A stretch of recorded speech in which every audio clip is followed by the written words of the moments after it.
அரிசி, கோதுமை இது இந்த மாதிரி தானியர்களை, கேழ்வரகு இது எல்லாமே மூட நம்பிக்கை ஏற்படுத்துகிற உணவுகள் என்பது அதனால் இதை சாப்பிடாமல் இருப்பது தான்.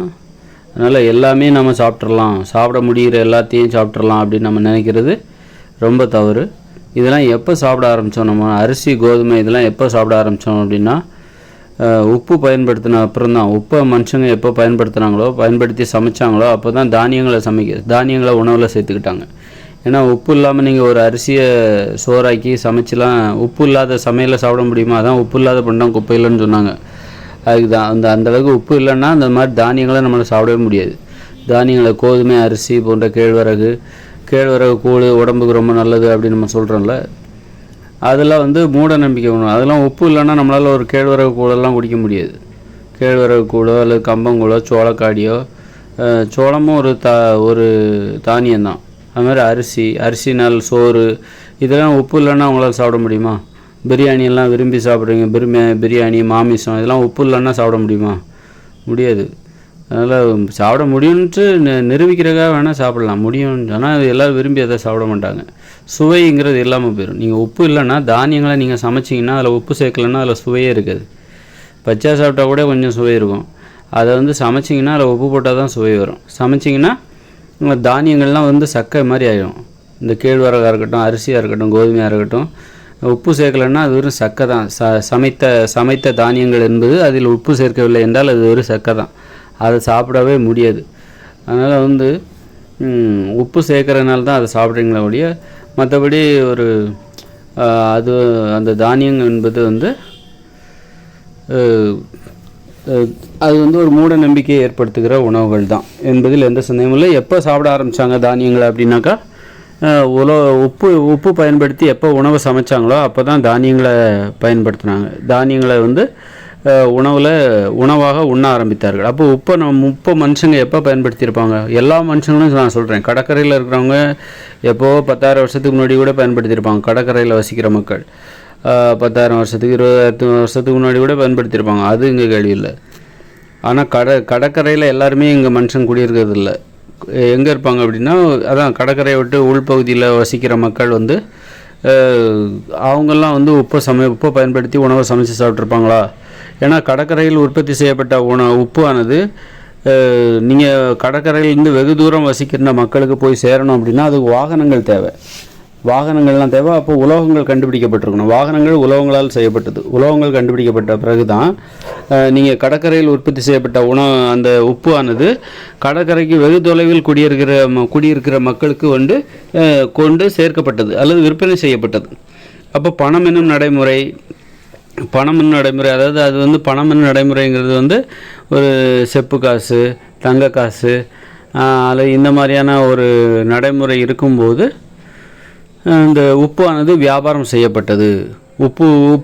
உப்பு பயன்படுத்தி உணவை சமைச்சு சாப்பிட்றதுனால ஏற்படுகிற செயற்கையான சுவையை மக்களுக்கு கொண்டு போய் சேர்க்கணும் அப்படின்னு நினச்சிட்டு கூட உலோகங்கள் கண்டுபிடிக்கப்பட்ட பிறகு தான் உப்பானது வாகனங்களில் ஏற்றப்பட்டு, ஏன்னா உப்பை நீங்கள் உற்பத்தி செய்யணும் அப்படின்னா, கண்டிப்பாக உற்பத்தி செய்து வியாபாரம் செய்யணும் அப்படின்னா, வியாபாரம் செய்கிற நடைமுறை எப்போ வந்ததோ அப்போ தான் அது மக்களுக்கு கொண்டு போய் சேர்க்கப்பட்டது.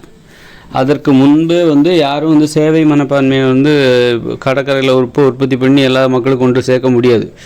கடற்கரையிலேருந்து வெகு தொலைவில் மலையில் வசிக்கிற மக்கள்லாம் இருக்காங்க. மலையில் வசிக்கிற மக்கள் இப்போ கொடைக்கானல், ஊட்டிலெலாம் இருக்காங்க. அவங்களுக்கெல்லாம் இந்த வாகனங்கள்லாம் கண்டுபிடிக்கப்படாத காலத்தில் உப்பு எப்படி போய் சேர்ந்துருக்கும்? உப்பு அவங்களுக்கு எப்படி கிடச்சிருக்கும்?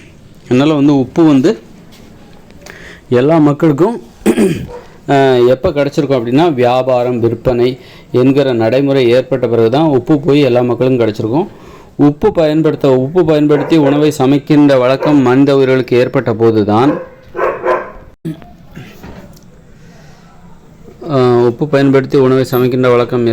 ஏற்பட்ட பிறகு தான் உப்பை சேர்த்து என்னென்ன உணவுகளெல்லாம் சமைக்கலான்னு ஆராய்ச்சி பண்ணியிருந்திருப்பாங்க. உப்பு போட்டு உணவை சமைக்கின்ற வழக்கம் ஏற்பட்ட போது அவங்க அப்போ அப்போ உப்பை சேர்த்து வேறு என்னெல்லாம் சமைக்கலாம் அப்படிங்கிற ஒரு தேடலில் தான் இந்த தானியங்கள் கண்டுபிடிக்கப்பட்டிருக்கும். தானியங்களை உப்பு போட்டு சமைச்சு சாப்பிட்டா இன்னும் ரொம்ப டேஸ்ட்டாக இருக்குது அப்படிங்கிற உண்மையை மனுஷங்க கண்டுபிடிச்சிருப்பாங்க. ஏன்னா உப்பை முதல்ல கண்டுபிடிச்சாங்க. உப்பை கண்டுபிடிச்ச பிறகு அதோட உணவோடு சேர்த்து அதை சமைக்க ஆரம்பித்தாங்க. அப்படி சமைக்க ஆரம்பிக்கும்போது அது ரொம்ப சுவையாக இருந்த உடனே சரி உப்பு கூட வேறு என்னெல்லாம் சேர்க்கலாம், என்னென்ன உணவுகளெல்லாம் சேர்த்து சமைச்சா நல்லாயிருக்கும், சரி காய்கறிகளை சேர்த்து சமைச்சு பார்ப்போம், அதில் உப்பு போட்டு பார்ப்போம் எப்படி இருக்குது அப்படின்னு ஒரு தேடல். அது ஒரு கண்டுபிடிப்பு. நல்லா இருக்குது, சூப்பராக இருக்குது. சரி வேறு என்னெல்லாம் பண்ணலாம் அப்படின்னு சொல்லிட்டு காய்கறி, அப்புறம் வேறு என்னெல்லாம் உப்பு போட்டு சமைச்சு சாப்பிட்லாம், மீனை கூட உப்பு போட்டு சமைச்சு சாப்பிட்ருப்பாங்க, உப்பு தடவி சமைச்சு சாப்பிட்ருப்பாங்க, அல்லது மாமிசம், அல்லது இந்த மாதிரி ஒரு பரிசோதனை தான் அது, ஒரு கண்டுபிடிப்பு தான் அது. அப்புறம் தான் தானியங்களை இந்த உப்பு போட்டு சமைச்சு சாப்பிடும்போது அதோட டேஸ்ட்டு வேறு மாதிரி இருந்தது, மக்களுக்கு ரொம்ப பிடிச்சி போச்சு. அதனால் இது உப்பு கண்டுபிடிக்கப்பட்ட பிறகு உப்பு போட்டு வேறு என்னென்ன உணவுகளெல்லாம் சேர்த்து சமைக்கலாம் அப்படிங்கிற ஒரு தேடுதல், ஒரு பரிசோதனை, ஒரு ஆராய்ச்சி நடந்தபோது தான் நிறைய தானியங்கள் கண்டுபிடிக்கப்பட்டது. அரிசி, கேழ்வரகு, கம்பு, சோளம், திணை, இப்படி நிறைய தானியங்கள் கண்டுபிடிக்கப்பட்டு அதை உப்பு கலந்து அதை சமைச்சு சாப்பிட ஆரம்பித்தாங்க மக்கள். அதனால் என்ன இருந்துச்சுனாக்கா இந்த தானியங்களில் ரொம்ப வலிமை ஏற்பட்டுச்சு. அது ஒரு வன்முறை உணர்ச்சி ஏற்படுத்தியது. மனித உயிர்களுக்கு தாங்கள் மென்மையானவர்கள் என்பதை மறக்க செய்தது. மனித உயிர்கள் மென்மையானவர்கள், தாவர உண்ணிகள். ஆனால் இந்த தானியங்களால் சமைக்கப்பட்ட உணவுகளை சாப்பிடும்போது, உப்பு சேர்த்து சமைச்சு சாப்பிடும்போது அவர்களுக்கு தங்களை பற்றி மென்மையானவர்கள் என்று ஏற்றுக்கொள்ள அவர்களுக்கு மனம் வரவில்லை. ஏன்னா அது ரொம்ப வலிமையான ஒரு உணர்வு ஏற்பட்டது, ரொம்ப வலிமை ஏற்பட்டது, ஒரு வன்முறை உணர்ச்சி ஏற்பட்டது. தங்களை அவர்கள் மிகையாக நினைத்து கொண்டார்கள். இயற்கை பண்புபடி அவங்க தாவர உண்ணிகள், மனிதர்கள் தாவர உண்ணிகள், மென்மையான உணர்வு படைத்தவர்கள். அப்படிப்பட்ட மனித உயிர்கள் இந்த தானியங்களை உணவாக சமைச்சு சாப்பிடும்போது அவர்களுக்கு தங்களை பற்றி ரொம்ப மிகையான ஒரு கற்பனை விட்டது. நாமெல்லாம் ரொம்ப வலிமையானவர்கள் அப்படிங்கிற அந்த சர்வாதிகார உணர்வு வன்முறை உணர்ச்சி வந்த உடனே அந்த மென்மையானவர்கள் என்கிற நினைப்பு அவங்கள விட்டு போயிடுச்சு. நம்மலாம் ரொம்ப வலிமையானவங்க, முரட்டுத்தனமானவங்க அப்படிங்கிற மாதிரி நினைப்பு வன்முறை உணர்ச்சிக்கு வழிவகுத்தது. அந்த வன்முறை உணர்ச்சியின் காரணமாக அவர்கள் என்ன பண்ணுவாங்கன்னா எளியவர்களை அடிமைப்படுத்த ஆரம்பித்தாங்க. உடலளவில் வலிமை குறைந்தவர்கள், அப்புறம் எளிமையானவர்கள், இவர்களை அடிமைப்படுத்த ஆரம்பித்தாங்க. இந்த தானியங்களை சமைச்சு சாப்பிடும்போது வன்முறை உணர்ச்சி ஏற்பட்டது. வன்முறை உணர்ச்சி ஏற்பட்ட உடனே மனித உயிர்கள் தங்களை மென்மையானவர்கள் என்பதை மறந்துவிட்டு தங்களை மிகையாக கற்பனை செய்து கொண்டார்கள். தங்களை சர்வ வல்லமைப்படுத்தவர்கள், வலிமையானவர்கள் அப்படிங்கிற நினப்பு அவர்களுக்கு வந்தது. அதாவது மிருகத்தை விட மேலாக பேய்களாக மாறிவிட்டார்கள். ஒரு மிருக உணர்ச்சி ஏற்பட்டு அதனையும் கடந்து ஒரு பேய்களோட வலிமை ஏற்பட்ட மாதிரி, பேய் வலிமை அப்படிங்கிற மாதிரி தான் அவங்களோட வலிமை மாறி போச்சு. அப்போ உடம்பு வலிமை தான் அவர்களுக்கு பெரிதாக தெரிந்தது. அப்போ உடலளவில் வலிமை குறைந்தவர்களை அடிமைப்படுத்த வேண்டும் என்கிற அந்த உணர்ச்சி அவர்களுக்கு மேலோங்கியது. அந்த வகையில் பெண்கள் ரொம்பவும் எளிதாக தெரிந்தார்கள். அடிமைப்படுத்துவதற்கு எளிதாக பெண்கள் தோற்றமளித்தார்கள். பெண்கள் ஏன்னா உடலளவில் ஆண்களை விட பெண்கள் வலிமை குறைந்தவர்களாக இருக்கிறார்கள். அதனால் பெண்களை ஆண்களை அடிமைப்படுத்தினார்கள். பெண்கள் என்ன பண்ணாங்கன்னா தங்களை விட, அதாவது இளமையான பெண்களை அவர்களை அடிமைப்படுத்தினார்கள். ஏன்னா அவர்கள் சின்ன குழந்தை. இப்போ ஒரு அம்மா தனது வயிற்றில் பிறந்த பெண்ணை அடிமைப்படுத்த ஆரம்பிக்கிறார். ஏன்னா அது அவளுக்கு எளிதாக இருக்கிறது. ஏன்னா உடலளவில் அந்த பெண்ணின் பார்வையில் தான் பெற்றெடுத்த அந்த பெண் குழந்தை வலிமை குறைந்தவளாக தெரிகிறாள். அதனால் அவளை அடிமைப்படுத்துவது இவளுக்கு எளிதாக. அதனால் உடலளவில் யாரெல்லாம் வலிமை குறைந்தார்களோ அவர்களெல்லாம் அடிமைப்படுத்துகிற உணர்வு இந்த தானியங்களை உணவாக சமைச்சு உப்பு போட்டு சமைச்சு சாப்பிட்றதுனால ஏற்பட்டுச்சு.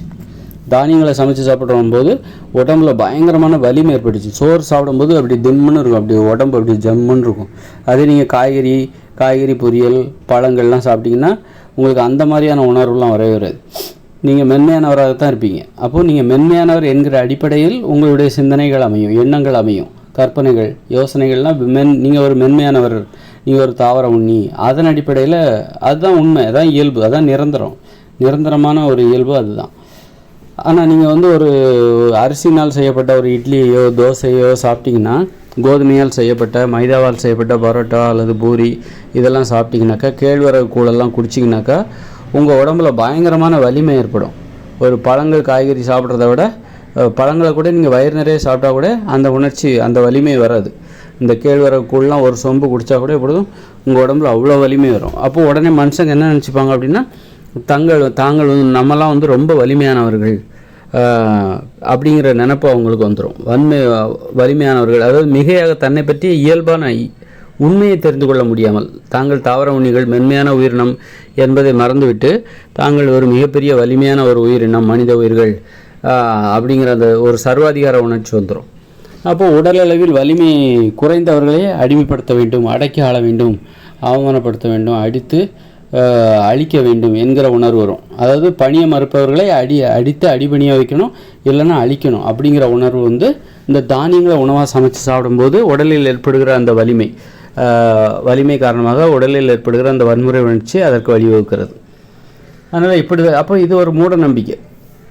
தன்னை வலிமையானவராக காட்டிக்கொள்வதற்காக முயற்சி செய்தல், அதாவது உடலளவில் தங்களை வலிமையானவராக காட்டிக்கொண்டு அதன் மூலம் தான் வாழுகிற பகுதியில் ஒரு ஆதிக்கத்தை பரப்புவது, ஆதிக்க மனப்பான்மையை செலுத்துவது, பிறரை அடிமைப்படுத்துகிற நோக்கத்தில் தனது ஆதிக்க மனப்பான்மையை செலுத்துவதற்கு இது வழிவகுக்கிறது. இப்போ பெரிய பெரிய வீடெல்லாம் கட்டுறாங்களே, எதுக்கு கட்டுறாங்கன்னா தன்னை வலிமையானவர்களாக காட்டிக்கொள்வதற்காக தான். பெரிய பங்களா, நிறைய காரு, இதெல்லாம் எதுக்குனாக்கா அதன் மூலம் தன்னை வந்து வலிமையானவர்களாக காட்டிக்கொள்கிறார். இது வந்து எப்படின்னா, உடலளவில் வலிமையான ஆண்கள் உடலளவில் ஆண்களை விட வலிமை குறைந்த பெண்களை வந்து பெண்களிடம் வந்து தன்னை பெரியவர் என்று சொல்லிக் கொள்வது போன்று தான். ஆனால் இயற்கையில் பெண்கள் தான் பெரியவர்கள், ஆனால் ஆண்கள் வந்து பெண்களின் பார்வையில் குழந்தைகள். அப்படி இருக்கும்போது ஆண் என்ன பண்ணுறான், தன்னுடைய உடல் வலிமையை காரணம் காட்டி பெண்ணை விட நான் தான் வலிமையானவன் அப்படின்னு சொல்லுகிறான். அப்படி தானே? அதே மனப்பான்மை தான் அந்த உடலளவில் வலிமையை காட்டி அதன் மூலம் தான் வாழுகிற பகுதியில் ஆதிக்க மனப்பான்மை ஆதிக்க உணர்வை பரவச் செய்வது. இதுதான் வந்து பெரிய வீடெல்லாம் கட்டுறதுக்கு காரணம் என்னென்னாக்கா, பெரிய வீடு, ஆடம்பரம், சொகுசு, இப்படி ஒருவர் வந்து அவருடைய வாழ்க்கை வந்து ரொம்ப சொகுசாக வாழுது. 2-3 காரு, வீட்டில் 3 வேலைக்காரங்க, அப்புறம் பெரிய பங்களா, இப்படியெல்லாம் வாழ்வதற்கு அப்புறம் அதிகாரம், இதெல்லாம் என்ன காரணம்னா இந்த உடலளவில் வலிமை தான் அது உண்மையான வலிமை அப்படின்னு காமிக்கிறது தான் இதோட நோக்கம். இந்த மாதிரி பங்களா, சொகுசான வாழ்க்கை, இதன் மூலம் தான் வாழ்கிற பகுதியில் நான் வலிமையானவன் என்பதை காட்டிக்கொள்வதற்காக தான் இதை பண்ணுறது. ஆனால் அவ்வளோ சம்பாத்தியம் பண்ணிகிட்டு இருக்க பெரிய பங்களாலாம் வச்சுருப்பாங்க, ஆனால் உடம்பை பார்த்தா அந்தளவுக்கு ஒரு 6 பேக்கெல்லாம் இருக்காது. ஆனாலும் அவர் தான் வலிமையானவர். ஏன்னா அவர் வந்து பணக்காரர், நிறைய பெரிய வீடு வச்சுருக்காரு, நிறைய பணம் வச்சுருக்காரு. அவர் போய் 10 பேரை அடிமைப்படுத்தலைன்னா கூட, அல்லது அடித்து வீழ்த்தவில்லை என்றால் கூட அவரிடம் உள்ள பணத்தை வைத்து அவர் வந்து 1000 பேர்த்தோட வேணாலும் அடியாட்களை வச்சு அவர் நினைத்ததை சாதித்து விடுவார். அவரது எதிரிகளை அவர் வீழ்த்தி விடுவார்.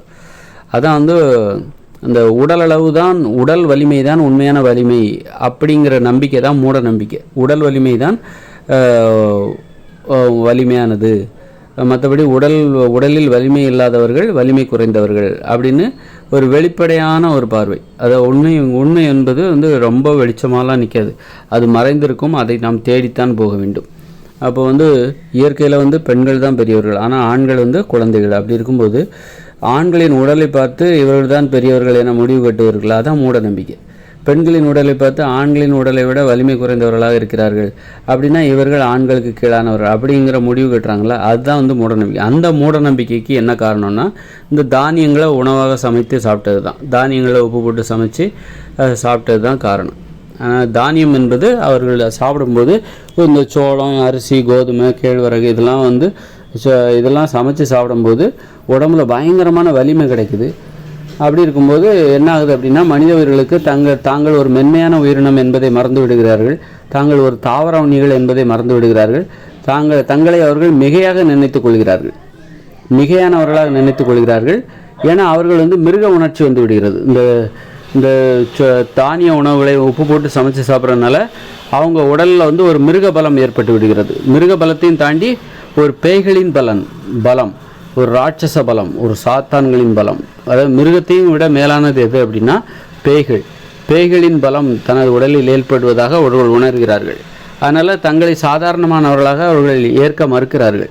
எப்படி சாதாரணமானவர்களாக நாங்கள் இருக்க முடியும், மனிதவர்களாக நாங்கள் எப்படி சாதாரணமான உயிரினங்களாக இருக்க முடியும்? ஏனென்றால் இப்பொழுது தான் நான் வந்து தானியங்களால் சமைத்த உணவுகளை சாப்பிட்டேன், எனது உடலில் பயங்கர வலிமை இருக்கிறது,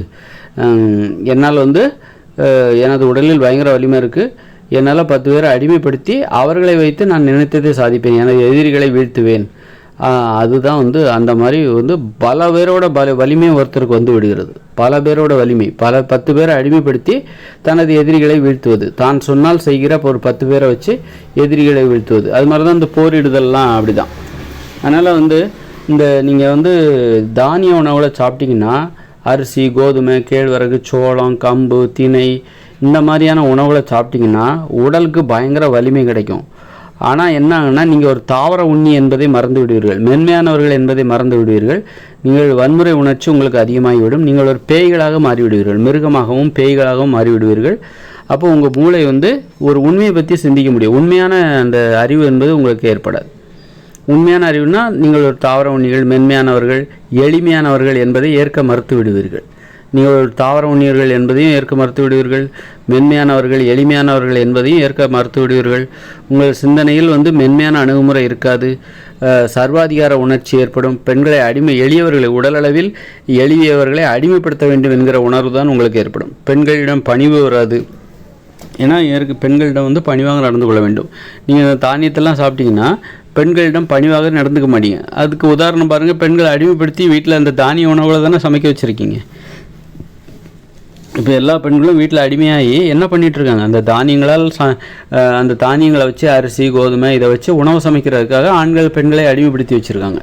இதிலிருந்தே தெரியுது, உடலளவில் வலிமையான ஆண்கள் உடலளவில் தங்களை விட வலிமை குறைந்த பெண்களை அடிமைப்படுத்தியதற்கு மிக மிக முக்கிய காரணம் இந்த தானியங்களால் ஆன உணவுகளை சமைப்பது தான். சமைப்பதற்காகத்தான் பெண்களை முழு நேர வேலையாட்களாக வீட்டிலே அடிமைப்படுத்தியதற்கு அது காரணமாக இருக்குது. இதிலிருந்தே நம்ம தெரிஞ்சுக்கலாம், அந்த தானிய உணவுகள் தான், தானியங்களை உணவாக சமைத்து சாப்பிடுவது தான் பெண் அடிமைத்தனத்துக்கு காரணம். ஆண் சர்வாதிகாரத்துக்கு அதுதான் காரணம். ஏன்னா பெண்களை அடிமைப்படுத்தப்பட்டதற்கு மிக மிக மிக முக்கியமான நோக்கம் என்ன காரணம்னா, இந்த தானியங்களால் ஆன அரிசி, கோதுமை இது போன்ற தானியங்களால் ஆன உணவுகளை சமைப்பதற்காகத்தான் பெண்கள் வீட்டில் முழு நேரமாக அடிமைப்படுத்தப்பட்டார்கள். அந்த தானியங்களை உணவாக சமைச்சு சாப்பிடும்போது இயல்பாகவே உடல் வலிமை தான் வலிமையானது அப்படிங்கிற எண்ணம் வந்து விடுகிறது.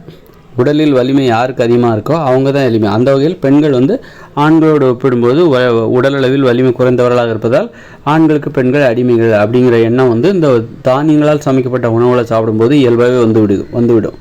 அதனால் வந்து எப்போ வந்து மனுஷங்க வந்து பெண்களை பெரியவர்களாக பார்ப்பாங்கன்னா, மென்மையான உணர்ச்சிகளோடு இருக்கும்போது தான் பெண்களை பெரியவர்களாக பார்ப்பார்கள்.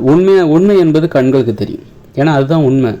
அந்த உண்மை நமது கண்களுக்கு தெரிய வேண்டுமென்றால் நம்ம என்ன பண்ணணும் அப்படின்னா, இந்த தானியங்களை வந்து உணவாக சமைச்சு சாப்பிடக்கூடாது. காய்கறி கூட்டு, காய்கறி பொரியல், பழங்கள், கிழங்குகள், கீரைகள், பயறு வகைகள், பருப்பு வகைகள் இந்த மாதிரியான உணவுகளை, பால், தயிர், மோர், தேன் இந்த மாதிரியான அப்புறம் கீரைகள், மூலிகைகள் இந்த மாதிரியான உணவுகளை தான் நீங்கள் வந்து சாப்பிட்டீங்கன்னா தான் நீங்கள் வந்து மென்மையானவர்களாக மாறுவீர்கள். அப்போ தான் பெண்கள் வந்து வலிமையானவர்களாக தெரிவார்கள். ஆண் வந்து மென்மையானவனாக ஆகிவிடுவான். மென்மையானவன் பெண்கள் வந்து ஆண்களை விட வந்து எப்போவுமே வந்து இயல்பாகவே பெண்கள் வந்து ஆண்களை விட உணர்வுகளில் வந்து வலிமையானவர்கள் தான். ஆனால் இந்த தானியங்களால் ஆன உணவுகளை சாப்பிடும்போது உணர்வு அளவில் வந்து உணர்வை மதிப்பிடுவதில் தாண்டி உடல் வலிமையை உணர்வு வலிமையை மதிப்பிடுகிற அந்த நடைமுறையை இல்லாமல் போய் உடல் வலிமையை மதிப்பிடுகிற நடைமுறை வந்து விடுகிறது.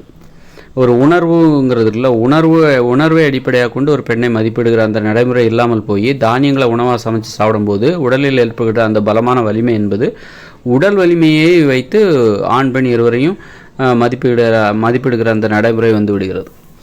அதனால் வந்து ஒருத்தர் அப்போ அந்த உடல் அளவில் இப்போ தானியங்களை உணவாக சமைச்சு விடும்போது உடம்புல பயங்கரமான வலிமை ஏற்படுது. அந்த வலிமையை உடம்பால் நாடி நரம்புகளால் தாங்கிக்க முடியல. ஏன்னா வந்து இது வன்முறை உணர்ச்சிகளை ஏற்படுத்துகிறது. ஏன்னா உடல் அளவில் வலிமையாக இருப்பவர்கள் தான் பெரியவர்கள், ஆதிக்கம் செலுத்த தகுதியானவர்கள். அந்த உணர்வுலாம் அதில் மேலோங்கும் போது, தன்னை விட உடல் அளவில் வலிமை குறைந்தவர்களை அடிமைப்படுத்த வேண்டும் என்கிற உணர்வு மேலோங்கும் போது வன்முறை உணர்ச்சிகள்லாம் ஏற்படும். இந்த தானியங்களை உணவாக சமைச்சு சாப்பிடும்போது வன்முறை உணர்ச்சி ஏற்படும். அதனால் நரம்பு மண்டலம் பாதிக்கப்படும். நீங்கள் மென்மையானவர்கள் என்கிற எண்ணத்தை இழந்து உங்களுக்கு வந்து நரம்பு மண்டலம் பாதிக்கப்படும். அதனால் நோய்கள் வரும். இந்த தானியங்களை உணவாக சமைச்சு சாப்பிட்டா நிறைய வலிமை வரும் உடம்புல. ஆனால் அதே சமயத்தில் அதோட பக்க விளைவுகளாக நோய்கள் நிறைய ஏற்படும். என்பதை மறந்து விடாதீர்கள். அதுதான் இங்கே நடந்துகிட்ருக்கு. இயந்திர அறிவியல் உலகை உருவாக்குவதற்கு நமக்கு அசாத்திய வலிமை தேவை. அந்த வலிமை நமக்கு எங்கேருந்து கிடைக்குதுன்னா வேறு எங்கேருந்துள்ள தானியங்களை உணவாக சமைத்து சாப்பிடுவதால் தான் அந்த வலிமை நமக்கு கிடைக்கிறது. அதனால் ஒரு மாமிசத்தை விட அதிகமான வலிமை இந்த தானியங்களில் கிடைக்குது. மாமிசம் உண்பதை விட அதை விட அதிகமான வலிமை என்பது இந்த தானியங்களில் கிடைக்குது. தானியங்களை உணவாக சமைத்து உப்பு போட்டு சமைச்சு சாப்பிடுவதனால் கிடைக்குது. அதனால் நம்ம மாமிசம் சாப்பிட்டா தான் அவனுக்கு அந்த வலிமைன்ட்டு இல்லை. சும்மா ஒரு சோறு சாம்பார் எதையா ஊற்றி சாப்பிட்டீங்கன்னு வச்சுக்கிங்க, வத்த குழம்பெல்லாம் போட்டு அல்லது ஒரு தயிரை போட்டு நீங்கள் உப்பு போட்டு ஒரு வெள்ளை சாதத்தில் தயிர் போட்டு அல்லது உப்பு போட்டு அப்படி பிணைஞ்சு சாப்பிட்டாலே உங்களுக்கு ஒரு மாமிசத்தை சாப்பிட்றத விட ஒரு பலமான வலிமை இதில் கிடச்சிரும் இந்த தானிய உணவுகளில். அதனால் இது மூட நம்பிக்கைகளுக்கு வழிவகுக்கும். இதுதான் மூட நம்பிக்கைக்கு காரணம். மூட நம்பிக்கைன்னா என்னன்னாக்கா, அதாவது உடல் வலிமை தான் மேலானது அப்படிங்கிற அந்த நம்பிக்கை தான் மூட நம்பிக்கை. உணர்வு என்பது உணர்வோட வலிமையெல்லாம் பெரிய விஷயம் கிடையாது. இப்போ உணர்வுன்னா ஒரு பெண்ணின் உணர்வுக்கு கட்டுப்படுவது, பெண்ணின் உணர்வு வலிமையானது. ஆனால் ஆணின் உடல் என்பது ஆணிற்கு உடல் என்பது வலிமையானது, ஆனால் பெண்ணிற்கு உணர்வு என்பது வலிமையானது. அந்த பெண் தனது உணர்வால் ஆணின் உடலை கட்டுப்படுத்துகிற திறன் உடையவள். அப்போ அங்கே உணர்வு தான் வலிமையானதாக இயற்கையான விதிமுறையில் காணப்படுகிறது. ஆனால் இந்த தானியங்களால் சமைக்கப்பட்ட உணவுகளை சாப்பிடும்போது ஆண் தனது உடல் வலிமையால் பெண்ணை அவமானப்படுத்தி அடித்து அவமானப்படுத்தி வீழ்த்தி விடுகிறான். அதன் மூலம் உடல் வலிமை தான் பெரிது என நிரூபிக்க முயற்சி செய்கிறான். அப்போ என்ன ஆகுது அப்படின்னா, பெண் அவமானப்படுத்தப்படுகிறாள். ஏன்னா ஆண் தனது உடல் வலிமையால் பெண்ணை வீழ்த்துகிறான், அந்த பெண்ணின் உணர்வுக்கு கட்டுப்படாமல். அப்போ இதெல்லாம் மூட நம்பிக்கைகளுக்கு காரணமாக இருக்கிறது. இதுதான் மூட நம்பிக்கை. உடல் வலிமை தான் மேலானது. உணர்வு என்பது அன்பு. உணர்வுங்கிறது என்னது? அன்பு. பெண் எப்படி ஆணை கட்டுப்படுத்துகிறார்? அன்பினால் கட்டுப்படுத்துகிறார். அன்பு கலந்த அதிகாரம் அப்படிங்கிறதுனால அதை வச்சு ஆனால் ஆண் என்ன பண்ணுறான்? தனது உடல் வலிமையால் பெண்ணை அவமானப்படுத்தி கட்டுப்படுத்துகிறான். ஒரு பெண் ஆணை கட்டுப்படுத்தும் போது ஆணிற்கு அவமானம் ஏற்படுவதில்லை. ஆனால் ஒரு ஆண் பெண்ணை அடக்கும் பொழுது கட்டுப்படுத்தும் போது பெண்ணிற்கு அவமானம் ஏற்படுகிறது. அதனால் இது அவமானப்படுத்தி அது மாதிரி கட்டுப்படுத்துகிறார். இதுதான் மூட நம்பிக்கை. உடல் வலிமை தான் மேலானது என்கிற நம்பிக்கை தான் மூட நம்பிக்கை. அந்த மூட நம்பிக்கையினால் உருவான உலகம் தான் இந்த இயந்திர அறிவியல் உலகம். ஏன்னா உங்களுக்கு உடல் வலிமை தான் இந்த இயந்திர அறிவியல் உலகை உருவாக்குவதற்கு தேவையாக இருக்கிறது. உடல் வலிமையை வைத்து தான் இந்த இயந்திர அறிவியல் உலகத்தையே உருவாக்குனாங்க. மூளையும் இருந்தாலும், மூளை சிந்தனை எல்லாம் இருந்தாலும் செயல் வடிவமாக்குவதற்கு உடல் வலிமை தேவைப்படுகிறது. அதனால் உடல் வலிமை தான் மேலானது என்கிற நம்பிக்கையை அடிப்படையாக கொண்டதான் தற்போதுள்ள இயந்திர அறிவியல் உலகம். உடல் வலிமை தான் மேலானது உணர்வு வலிமையை விட அப்படின்னா அதுதான் மூட நம்பிக்கை. அப்படின்னா அந்த மூட நம்பிக்கையை அடிப்படையாக கொண்டு தான் இந்த இயந்திர அறிவியல் உலகமே உருவாக்கப்பட்டது. அதனால் மனித உயிர்கள் இந்த தானியங்களை அரிசி, கோதுமை, கேழ்வரகு, திணை, கம்பு, சோளம் இதெல்லாம் சாப்பிடாமல் இருக்கிறது தான் நல்லது. சாப்பிடக்கூடாது என்பது தான் விதிமுறை. இதை சாப்பிடக்கூடாது. இந்த உணவுகளை சாப்பிடக்கூடாது. சாப்பிட்டா என்ன ஆகும் அப்படின்னா, மூளை ஒழுங்காக வேலை செய்யாது. மென்மையானவர்கள் என்கிற உணர்வு இழந்து விடுவார்கள். மனிதர்கள் அதாவது உப்பு போட்டு சமைச்சு சாப்பிட்டா உப்பு என்பது உங்களுக்கு எப்போ இயற்கையோடு இணைந்த மனித வாழ்க்கையில் கிடைக்காது. அதனால் உப்பு இல்லாமல் நீங்கள் ஒரு அரிசியவோ அல்லது கோதுமையோ நீங்கள் சமைச்சு சாப்பிடுவீங்களா? இல்லை, அது முடியாது அப்படின்னு தான் நான் சொல்லுவேன். ஏன்னா ஒரு தானியத்தை நீங்கள் ஒரு சமைச்சு சாப்பிட்ணும் அப்படின்னா ரொம்ப கஷ்டப்படணும். ஒரு அரிசி எடுத்துக்கிட்டிங்கன்னா கதிரை இருக்கணும், நாற்று நடணும், கதிரை இருக்கணும், அப்புறம் தனியாக பிரிக்கணும், அவிக்கணும், உலக்கை போட்டு இடிக்கணும், புடைக்கணும், அப்புறம் தான் அந்த அரிசி தனியாக பிரித்து எடுக்கப்படும். இப்படி நிறைய நடைமுறைகள் அதில் இருக்குது. நிறைய நடைமுறைகள் கடந்து தான் உங்களுக்கு ஒரு தானியம் என்பது நீங்கள் உணவாக சமைப்பதற்கு தகுதியான உணவாக அது மாறுகிறது. இவ்வளோ கஷ்டப்பட்டு சமைச்சிட்டு அதை நீங்கள் உப்பு போடாமல் சமைச்சு சாப்பிடுவீங்களா? அப்படி சாப்பிட்றதுக்கு யாருமே விரும்ப மாட்டாங்க. ஆனால் இயற்கையோடு இணைந்த மனித வாழ்க்கையில் உப்பு என்பது கிடைக்காது. உப்பு இல்லாத சூழ்நிலையில் நீங்கள் ஒரு அரிசியையோ கோதுமையோ சமைச்சு சாப்பிடுவீங்களா? அப்படி சாப்பிட மாட்டீங்க அப்படின்னா அப்போ இயற்கையோடு இணைந்த மனித வாழ்க்கையில் உப்பும் கிடைக்காது. அங்கே அப்போ அவங்க இந்த கோதுமை, அரிசி இதெல்லாம் அவங்க சமைச்சு சாப்பிட்றதுக்கு வாய்ப்பே இல்லை என்பது தான். அப்போ ஏன்னா சாப்பாடு என்பது சுவை இருக்கணும். சும்மா அது எனர்ஜி கொடுக்குது, ஆற்றலை கொடுக்குதுன்னு சொல்லிட்டு யாரும் சுவை இல்லாத உணவெல்லாம் சாப்பிடவே மாட்டாங்க. இப்போது சுவை இல்லாத உணவை வந்து எப்போவுமே நம்ம சாப்பிட மாட்டோம். சுவை இருக்கணும், அது ஆற்றல் கொடுக்கட்டும், என்னத்தை வேணாலும் கொடுக்கட்டும், ஆனால் அதில் வந்து சுவை இருக்கணும். அப்படி இருக்கும்போது நீங்கள் வந்து நெல், கோதுமை இதெல்லாம் வந்து அரிசி இதெல்லாம் வந்து நீங்கள் சமைச்சு சாப்பிட்றீங்க அப்படின்னா அதில் வந்து உப்பு போட்டால் தான் சுவை வரும்.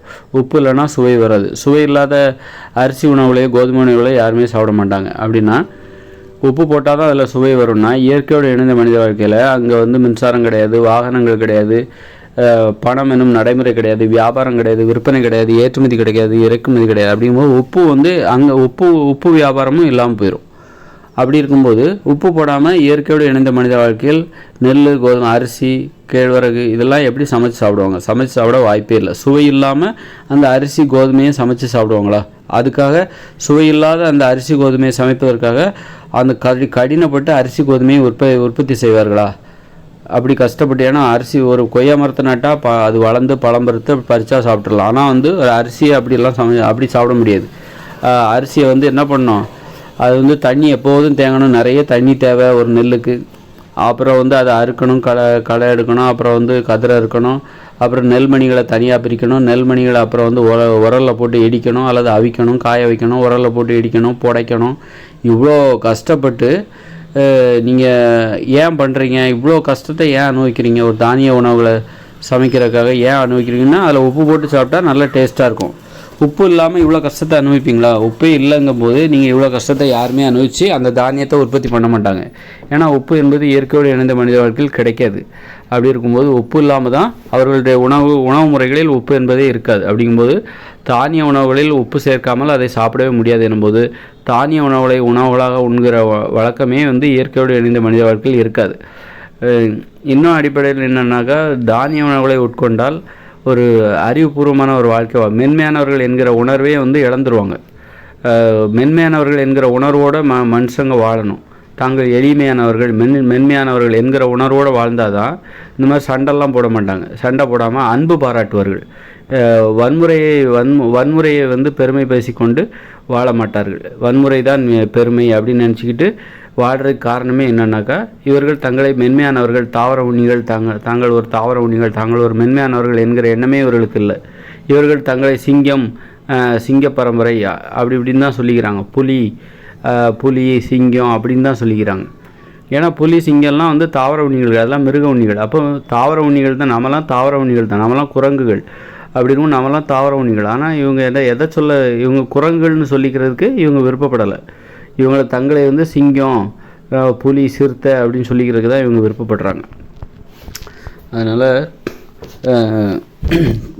இப்போ வந்து இந்த நெல், கோதுமை இதெல்லாம் வந்து நீங்கள் சமைச்சு சாப்பிட்டீங்கன்னா உங்களுக்கு நீங்கள் மென்மையானவர்கள், நீங்கள் ஒரு தாவர உண்ணிகள் என்கிற உணர்வு உங்களுக்கு இல்லாமல் போய்விடும்.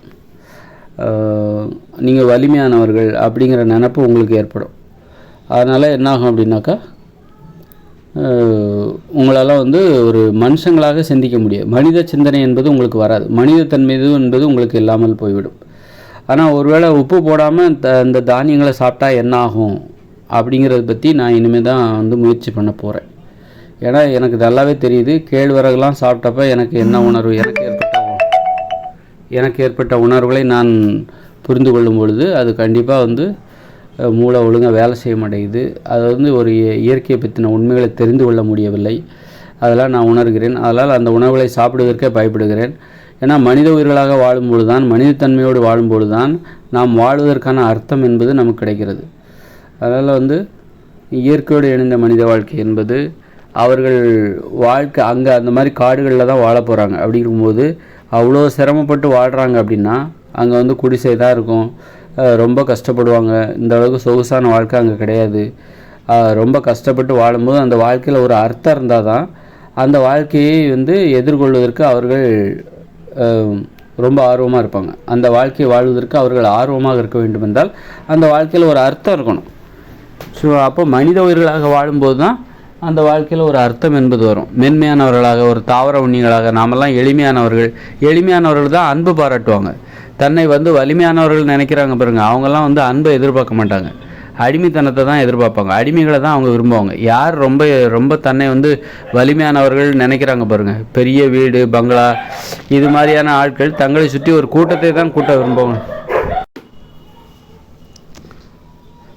பெரிய வசதியாக உள்ளவங்க பங்களாவில் உள்ள இவங்க வந்து தங்களை சுற்றி ஒரு கூட்டத்தை கூட்டுவார்கள். அதுதான் அடிமை கூட்டத்தை கூட்ட வேண்டும்.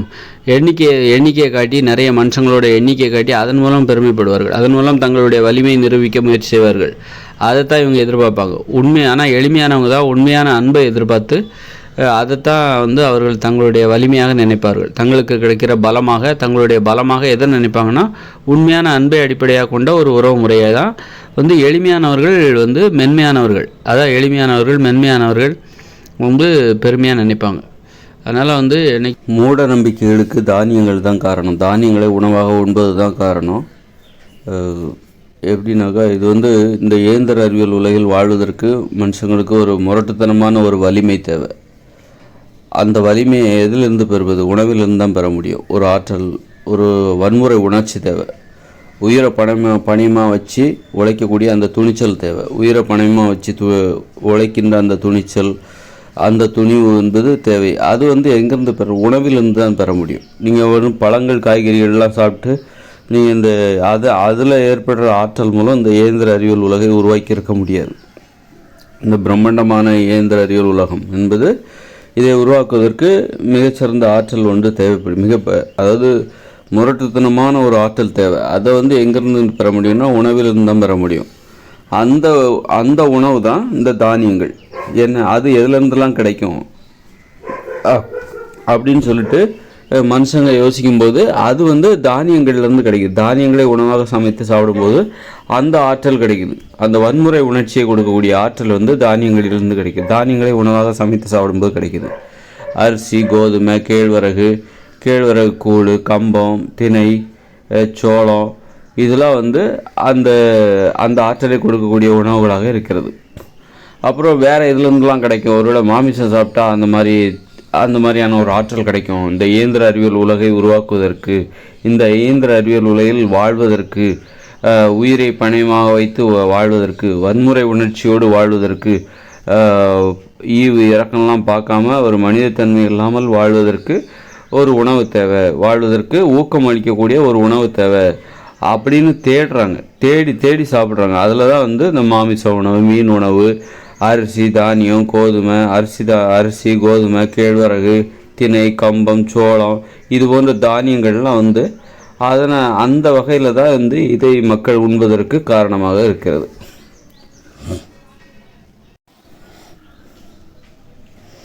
அப்புறம் வந்து இந்த இயந்திர அறிவியல் உலகில் வாழும்போது என்னன்னாக்கா, உங்களுக்கு வந்து இயற்கை பற்றிய அதாவது இயற்கையான உண்மைகள் இருக்குல்ல, மனித உயிர்களுக்கான வாழ்க்கையை பற்றிய இயற்கையான உண்மை, அதாவது உண்மையான வாழ்க்கை. இது வந்து நாம் வாழ்ந்துட்டு இருக்க பொய்யான வாழ்க்கை. இது நிரந்தரமே கிடையாது. இந்த வாழ்க்கை முறை அதாவது மாறிக்கிட்டே இருக்கும் வாழ்க்கை முறை அப்படின்னு சொல்கிறது. மனுஷங்களோட வாழ்க்கை எப்போதும் ஒரே மாதிரி தான். அது காடுகளில் தான் அவர்கள் வாழ்வார்கள், எளிமையாகத்தான் வாழ்வார்கள். அந்த வாழ்க்கை முறையில் எந்த மாற்றமுமே கிடையாது. அப்போ எப்போ மாற்றம் வருது அப்படின்னா, அப்படி வாழ்ந்து கொண்டிருந்த மனித உயிரினங்கள், காடுகளில் வாழ்ந்து கொண்டிருந்த மனித உயிரினங்கள் எப்பொழுது மாற்றத்தை சந்திக்கிறார்கள் என்றால் காடுகளில் வந்து அமைதியாக எளிமையாக வாழ்ந்து கொண்டிருந்த மனித உயிரினங்கள் எப்பொழுது தங்கள் வாழ்க்கை முறையில், மனித வாழ்க்கை முறை, அதாவது மாற்றம் ஒன்றே மாறாதுன்னு நம்ம சொல்லிட்டு இருக்கோம்ல, வாழ்க்கை முறை, அதை எதை வச்சு சொல்கிறாங்கன்னா, மனித வாழ்க்கை முறை எப்பவும் மாறிக்கிட்டே இருக்குது. ஒவ்வொரு காலகட்டங்களையும் ஒவ்வொரு விதமாக வாழ்ந்து கொண்டே இருக்கிறார்கள். அரசர் காலங்கள்லாம் இருந்தது.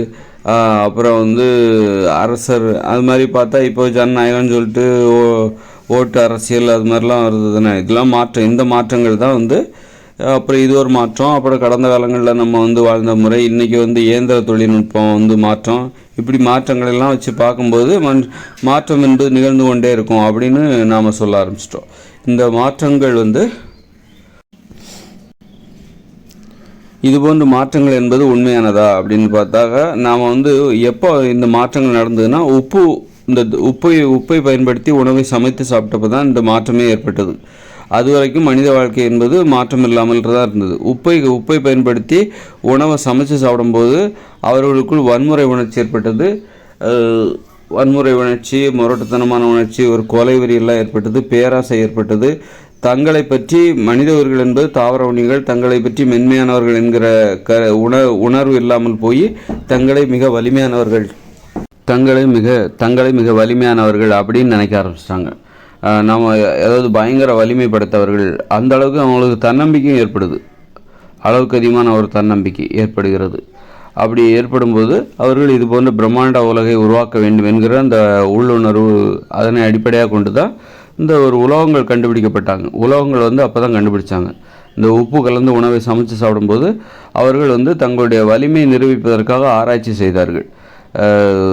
அளவுக்கு அதிகமாக ஒரு தன்னம்பிக்கை, அப்புறம் வலிமை உடம்புல அதிகமாக ஏற்படும்போது பிறரை அடிமைப்படுத்தி வேலை வாங்குகிற அந்த திறன் விடுகிறது. மனுஷங்க எளிமையாக இருந்தால் தான் பிறரை அடிமைப்படுத்த மாட்டாங்க. மென்மையாக இருந்தால் தான் பிறரை அடிமைப்படுத்த மாட்டாங்க.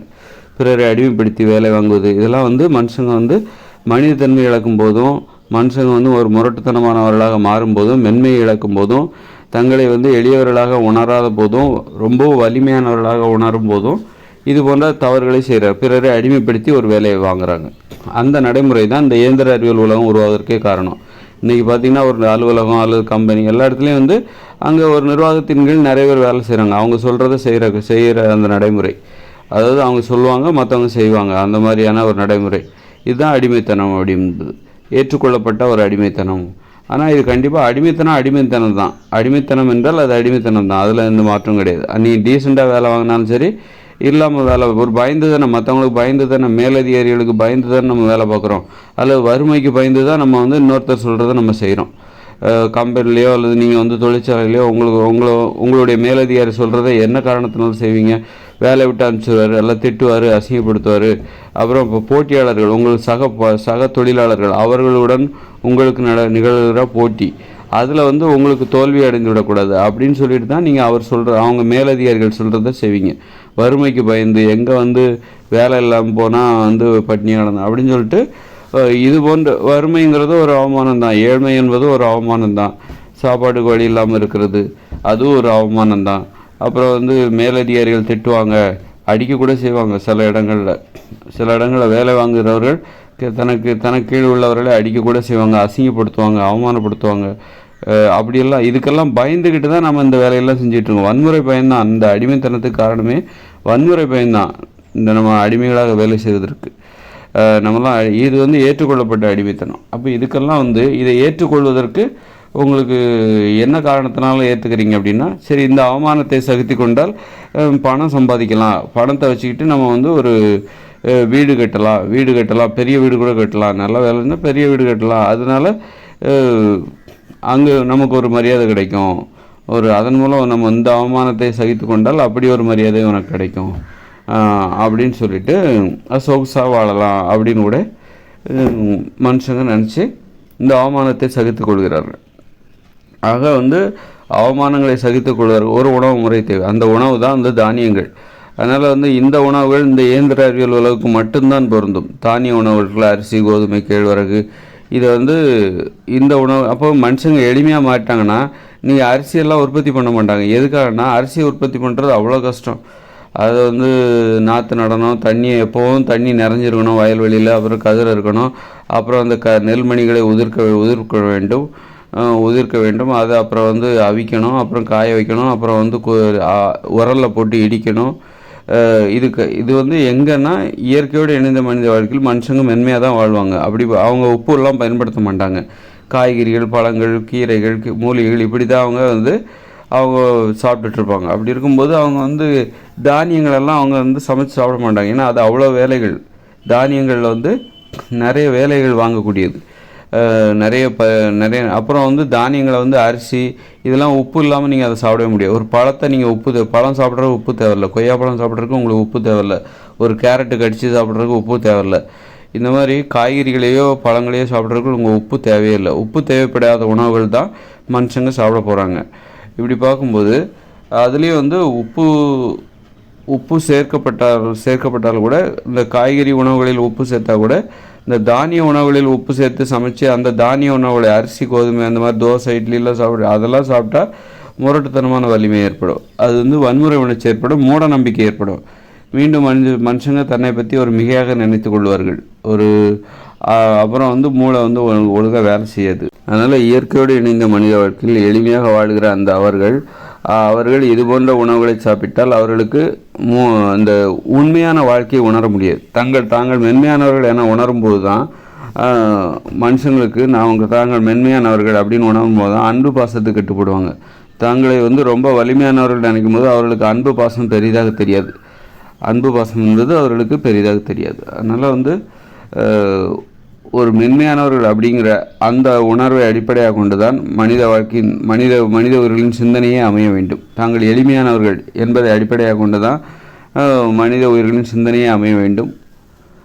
தங்களை அப்போ தான் மற்றவங்கள அடிமைப்படுத்த மாட்டாங்க. மற்றவங்கள அடிமைப்படுத்தி ஒரு வேலை வாங்கி சொகுசாக வாழ்ந்துடலாம், ஒரு வேலையை செய்து காரியத்தை சாதித்து விடலாம். தோட்டத்தில் ஒரு வேலை இருக்குது அப்படின்னா சரி நமக்கு போர் அடிக்குது, யாரையாவது விட்டு கூட வேலைக்கு ஆள் விட்டு கூட அந்த வேலையை செஞ்சிடலாம் அப்படிங்கிற நினப்பு ஏன் வருது அப்படின்னா மனுஷங்களுக்கு தங்களை வலிமையாக உணர்கிறார்கள். அதனால் மற்றவங்கள அடிமைப்படுத்தி அந்த வேலையை வாங்கிக்கலாம் அப்படின்னு அவங்க நினைக்கிறாங்க. அதுக்கு இந்த உணவுகள் தான் காரணம்.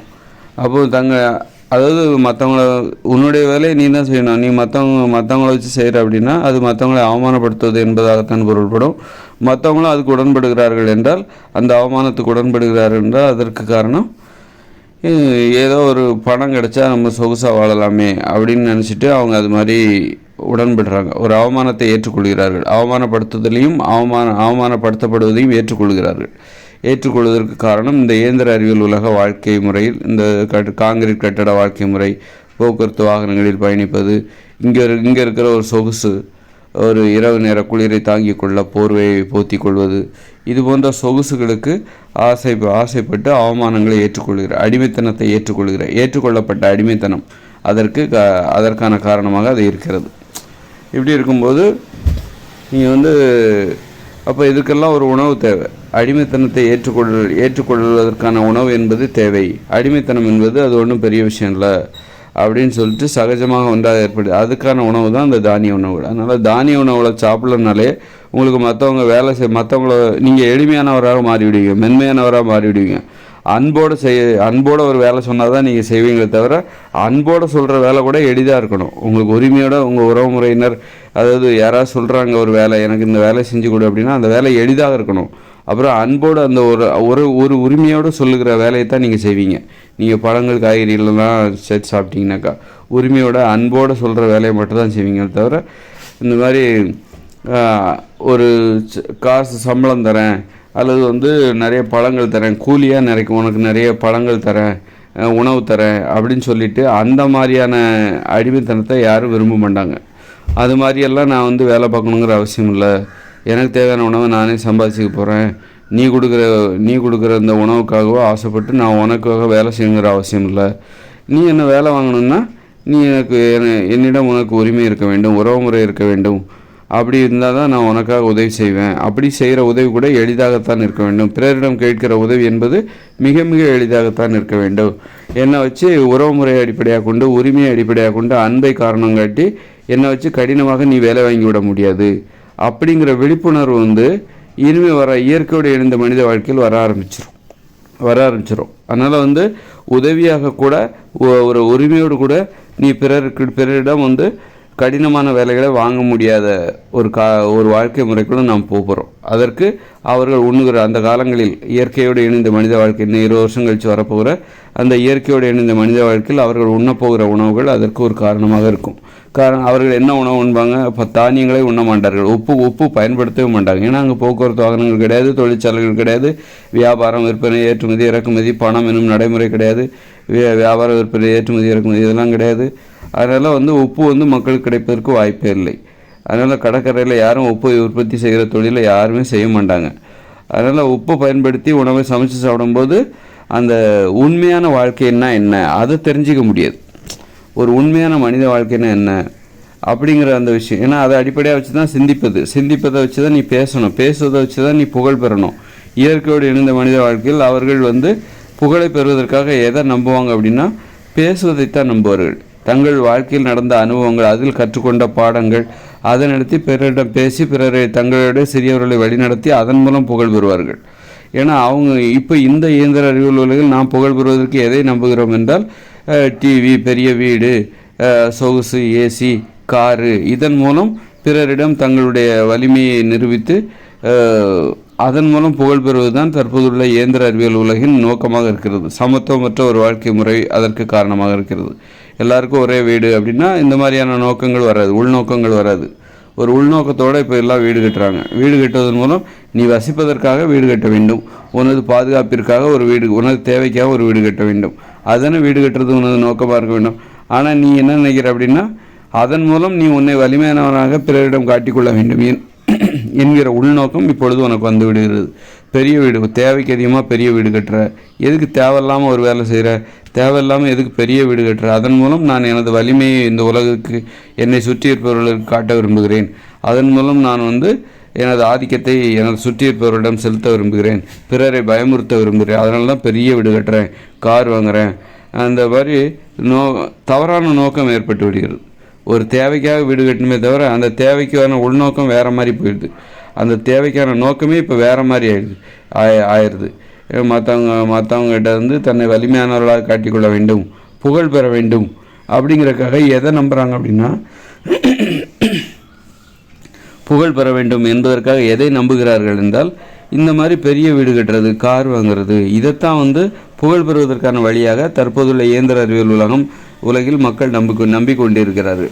இதற்கு சமத்துவமற்ற ஒரு வாழ்க்கை முறை, அனைத்து வீடுகளும் அனைவருக்கும் வீடு ஒரே அளவில் இருக்க வேண்டும், இது போன்ற சமத்துவமான நடைமுறையை நாம் கடைபிடிக்க தவறிவிட்டோம். அவரவர் விருப்பப்படி உங்கள் விருப்பத்திற்கு ஏற்றாற்போல் நீங்கள் வீடுகளை கட்டிக்கொள்ளலாம் அப்படிங்கிற அந்த கட்டுப்பாடு இல்லாத அந்த சுதந்திரம் தான் சமத்துவமற்ற வாழ்க்கை முறை காரணமாக இருக்குது. அதனால் உள்நோக்கம் வந்துடுது. தங்களுடைய வலிமையை வெளிப்படுத்துவதற்காக பெரிய வீடுகளை கட்டுறாங்க. அப்புறம் நிறைய பணம் உள்ளவங்க எதையாவது செய்யணுங்கிறதுக்காக பெரிய வீடை கட்டி விட்டுறாங்க. ஆனால் வீடு இல்லாத வாடகைக்கு இருக்கிறாங்க அப்படின்னு நிறைய பேர் இருக்காங்க. குடிசையில் வசிக்கிறாங்க, வாடகைக்கு வீடு இருக்காங்க. வீடு இல்லாதவர்கள் நிறைய பேர் இருக்கிற காரணமே இந்த மாதிரி தேவையில்லாமல் வீடை கட்டி தனக்கு சொந்தமாக வைத்துக்கொள்வது அது ஒரு காரணமாக இருக்கிறது. இப்படியான ஒரு வாழ்க்கை முறைக்கு, இந்த மாதிரி ஒரு முரட்டுத்தனமான, ஒரு மனிதத்தன்மையற்ற, ஒரு நியாயமற்ற, நீதி நேர்மையற்ற, ஒரு குற்றங்கள் நிறைந்த ஒரு வாழ்க்கை முறைக்கு ஊக்கமளிக்கக்கூடிய ஒரே உணவு தான் தானிய உணவுகள். அரிசி, கோதுமை, இது போன்ற உணவுகள் முக்கிய காரணம். அதோட உப்பு சேர்த்து சமைச்சு சாப்பிட்றதுனாலையும், உப்பு சேர்க்காமல் சாப்பிட்டாலும் அப்படி தான். தானியங்களோட பயன்பாடு அதான். அதுக்காக தான் தானியங்களே கண்டுபிடிச்சாங்க. தானியங்களை எங்கேயாவது காடுகளில் 1, 2 ஒரு நெல் அது மாதிரி இருந்திருக்கும். அதை எடுத்து பெருக்கியிருப்பாங்க. அதில் உள்ள நெல்மணிகளை உதிர்த்து அது நிறைய விளைய வச்சுருப்பாங்க, உற்பத்தியை பெருக்கியிருப்பார்கள். இப்படி தான் நெல் எல்லாம் கண்டுபிடிச்சிருப்பாங்க. கோதுமை எங்கேயாவது காடுகளில் வளர்ந்துருக்கும். அதை அதில் உள்ள கோதுமையை தனியாக பிரித்தெடுத்து அப்புறம் அதிலேருந்து நிறைய கோதுமை செடிகளை உருவாக்கி, அது மாதிரி தான் தானியங்களை இப்படி ஒன்றா அங்கே இருந்திருக்கும். அதை காடுகளில் எங்கேயா இருந்திருக்கும். அதை இவங்க பெருக்கி இன்றைக்கி மக்கள் தங்கள் உணவாக உண்ண ஆரம்பித்தார். இது எப்போல்லாம் ஆரம்பிச்சதுன்னா, தானியங்களை உணவாக உண்பது எப்போ ஆரம்பிச்சதுனாக்கா, இந்த உப்பு பயன்படுத்தி உணவை சமைச்சு சாப்பிடும்போது அதற்கேற்ற உணவுகளை தேட ஆரம்பித்தாங்க. உப்பை பயன்படுத்தி உணவை சமைச்சு சாப்பிட்டா நல்லாயிருக்கு, ஒரு செயற்கையான சுவை, இது அப்போ நல்லா இருக்குது, செயற்கையான ஆசை ஏற்படும். இந்த மாதிரி செயற்கையான சுவை, இந்த உப்பு பயன்படுத்தி உணவை சமைச்சு சாப்பிடும்போது செயற்கையான ஆசை ஏற்படும். இதெல்லாம் செயற்கையான உணவு, அதனால் செயற்கையான ஆசை ஏற்படும். அப்புறம் உப்பு பயன்படுத்தி வேறு என்ன உணவுகளெல்லாம் சமைச்சு சாப்பிட்லாம், இன்னும் சுவையாக இருக்கும் அப்படின்னு சொல்லிட்டு தேட ஆரம்பித்தாங்க. அப்போ தான் தானியங்களை கண்டுபிடிக்க ஆரம்பித்தாங்க. அப்புறம் மாமிசம் சாப்பிட்டா உப்பு போட்டு மாமிசத்தை சமைச்சு சாப்பிட்டு பார்த்தாங்க, நல்லா இருந்துச்சு அப்படின்னு சொல்லிட்டு அதை சாப்பிட்டாங்க. அதனால் உப்பு பயன்படுத்தினதுக்கு அப்புறம் தான் தானியங்களை கண்டுபிடிச்சாங்களே தவிர, உப்பை பயன்படுத்தி சமைக்க ஆரம்பித்த பிறகு தான் தானியங்களை கண்டுபிடிச்சாங்களே தவிர, உப்பை பயன்படுத்தி சாப்பிடாத காலங்களில், அதான் நமது கடந்த காலங்கள், அந்த காலங்களில் ஆதி காலங்களில் மனுஷங்க எதை உணவாக கொண்டிருப்பாங்க, காய்கறிகள், பழங்கள், கீரைகள், கிழங்குகள், பயிர் வகைகள், பருப்பு வகைகள், இதைத்தானே சாப்பிட்ருப்பாங்க. உப்பை பயன்படுத்தி சாப்பிட்டதுக்கு அப்புறம் தான் தானியங்களை பயன்படுத்த ஆரம்பித்தாங்க. அப்போது உப்பை பயன்படுத்தி சாப்பிட்றதுக்கு முன்னாடி தானியங்களை உணவாக உட்கொள்ளவில்லை மனுஷங்க என்பது தான் உண்மை. அதனால் இது ஒரு அடிமைத்தனமான உணவு, மூட நம்பிக்கைகளுக்கு இதுதான் காரணம். மனித வாழ்க்கையின் உண்மையான மனித வாழ்க்கையை பற்றி தெரிஞ்சிக்க முடியாது. நீங்கள் தானியங்களை உணவாக அதுதானே தேவை.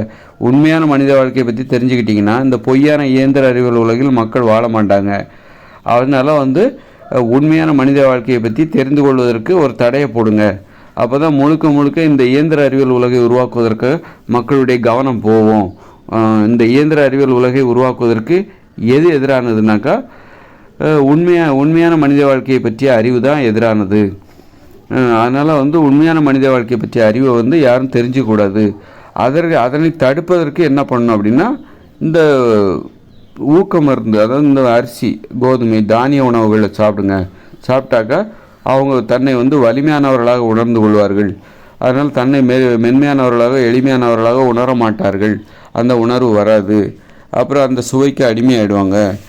அதனால் வந்து மனுஷங்க தன்னை மிகையாக நினைத்து கொள்வார்கள்.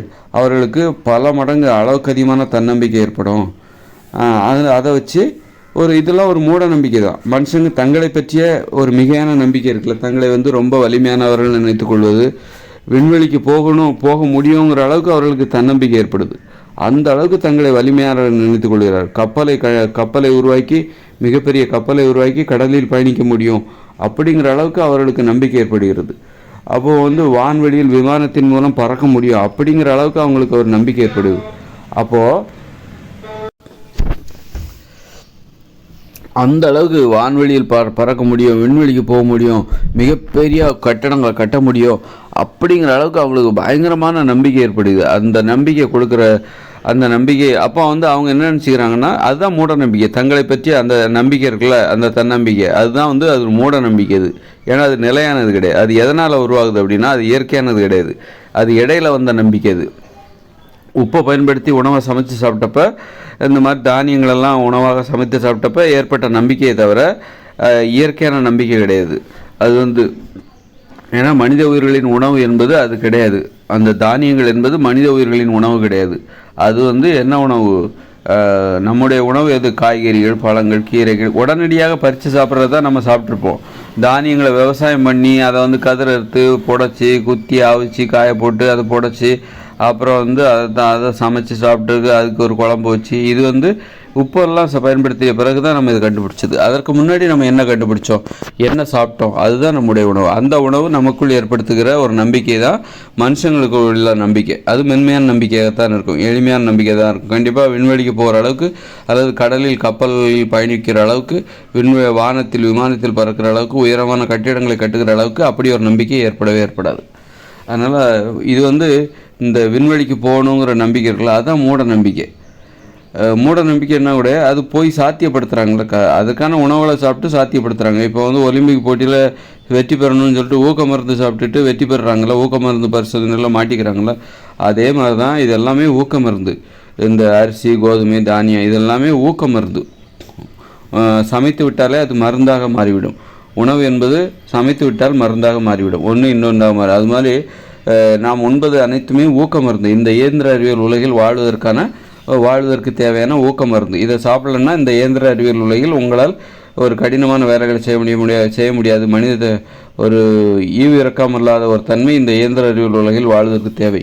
ஒரு அவமானங்களை ஏற்றுக்கொள்கிற தன்மை, அவமானப்படுத்துகிற தன்மை, பிறரை அடிமைப்படுத்துகிற தன்மை, அது வந்து உங்களுக்கு தேவை. அப்போ தான் இந்த இயந்திர அறிவியல் உலகில் வாழ முடியும். இந்த இயந்திர அறிவியல் உலகை உருவாக்க முடியும், பராமரிக்கவும் பாதுகாக்கவும் முடியும். அதற்கேற்ற ஒரு உணவு தான் இந்த தானியங்கள். அதனால் மூட நம்பிக்கைன்னா நம்ம என்ன நினைக்கிறோம் அப்படின்னா, சும்மா இந்த சாமி பேர் சொல்லிட்டு சடங்குகள் செஞ்சுக்கிட்டு இதுதான் மூட நம்பிக்கைன்னு நினைக்கிறோம். இதுவும் மூட நம்பிக்கை தான். மூட நம்பிக்கையிலே மோசமான மூட நம்பிக்கை இது. அதை விட விண்வெளிக்கு போக முடியும், விண்வெளியில் போய் ஆராய்ச்சி பண்ணுறது, அதெல்லாம் என்னால் முடியும், நான் சாதித்து காட்டுறேன், கடலில் கப்பலில் பயணிக்கிறது, வானத்தில் விமானத்தில் பறப்பது, எல்லாமே மூட நம்பிக்கை தான். இதையெல்லாம் மனுஷங்க தங்களுடைய வலிமையாக நினைத்து கொள்கிறார்கள். தங்களால் இது முடியும் என்று நினைத்து, ஒன்றால் முடியும் அப்படின்னா அது எல்லா காலத்துலேயும் முடியணும். அது மனித இனம் வரலாறு இருக்குல்ல, இப்போ மனித இனம் இந்த உலகத்தில் உயிரோடு இருக்கிற வரைக்கும் ஒன்றால் இந்த நடைமுறையை கடைபிடிக்க முடியுமா? வானத்தில் விமானத்தில் பறப்பது, விண்வெளிக்கு பயணிப்பது, கடலில் கப்பலில் பயணிப்பது, உயரமான காங்கிரீட் கட்டடங்களில் கட்டி வசிப்பது, இதெல்லாம் வந்து மனித இனம் இந்த உலகத்தில் உயிரோடு இருக்கிற வரைக்கும் இன்னும் 1000, 10,000, 1,00,000 வருஷத்துக்கு அப்புறமும் கூட இதை உன்னால் கடைபிடிக்க முடியுமா? அதுதான் உனக்கு இயல்பாக இருக்க முடியும். மற்றபடி இடையில வந்ததெல்லாம் உனக்கு சொந்தமாக இருக்க முடியாது. அதனால் வந்து இதெல்லாம் வந்து இடையில வந்த வழக்கம் இடையிலே போயிடும். இது சும்மா ஒரு பரிசோதனை, முக்கி இதெல்லாம் நம்ம செஞ்சிகிட்ருக்கோம். ரொம்ப கஷ்டப்பட்டு உயிரை பணமாக வச்சு பல கோடிக்கணக்கான உயிர்களை பலியாக கொடுத்து தான், விலையாக கொடுத்து தான் இப்படிப்பட்ட ஒரு பரிசோதனையை நம்ம செஞ்சிகிட்ருக்கோம். இந்த இயந்திர அறிவியல் உலகமே ஒரு பரிசோதனை தான். அதற்கு இந்த பரிசோதனை செய்வதற்கு தேவையான ஊக்கத்தை பெறுவதற்கான ஊக்க மருந்து தான் இந்த தானிய உணவுகள். உப்பு போட்டு சமைச்சு சாப்பிடுகிற இந்த தானிய உணவுகள், மாமிச உணவுகள், மீன் உணவுகள், இது எல்லாமே. அதனால் இது உண்மையானது கிடையாது. இது பொய். ஒரு பரிசோதனை என்னெல்லாம் பண்ண முடியும் அப்படிங்கிறத இவங்க பண்ணி பார்க்குறாங்க. இதெல்லாம் சாப்பிட்டா என்னெல்லாம் பண்ணி பார்க்க முடியும், என்னெல்லாம் செய்ய முடியும், என்னெல்லாம் சாதிக்க முடியும் அப்படிங்கிற பரிசோதனைகளுக்குள்ளே மனுஷங்க இருக்காங்க. அவ்வளோதான்.